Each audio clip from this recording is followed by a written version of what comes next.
Well, hello guys! Welcome back! For today's video, gawa naman tayo ng empanada.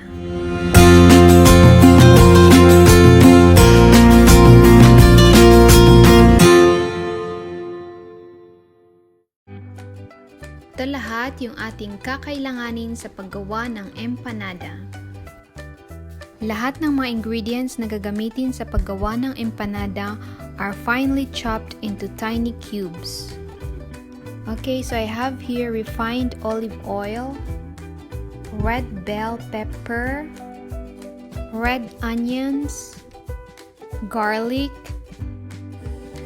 raisins, potatoes, and yung aming leftover sa grilled chicken.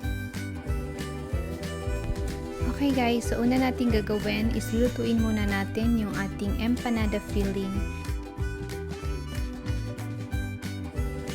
So, unang gagawin natin guys is magigisa tayo ng onions.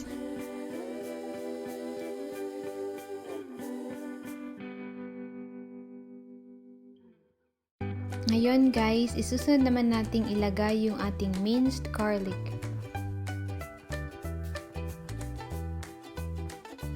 Then, haluin natin hanggang sa maging aromatic yung ating garlic. And then, maglalagay tayo ngayon ng ground black pepper, 1 tablespoon ng chicken powder, and then haluin natin.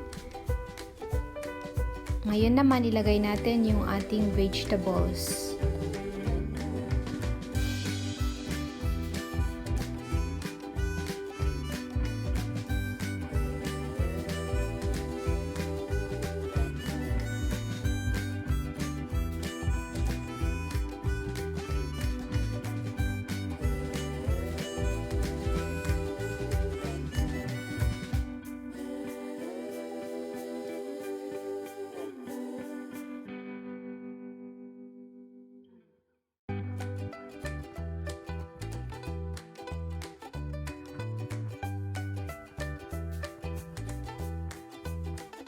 Look at that guys, it's very colorful, very appetizing.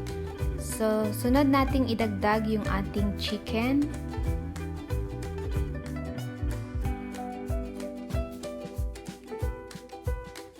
And guys, this step is optional. Pwede kayong maglagay ng ketchup or pwedeng hindi. But for me, I prefer to put a bit of ketchup. Okay, now we're done with the filling. We'll let it completely cool, and habang inaantay natin, let's prepare our dough.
Ngayon guys, i-bake na natin siya for 180 degrees for 30 minutes.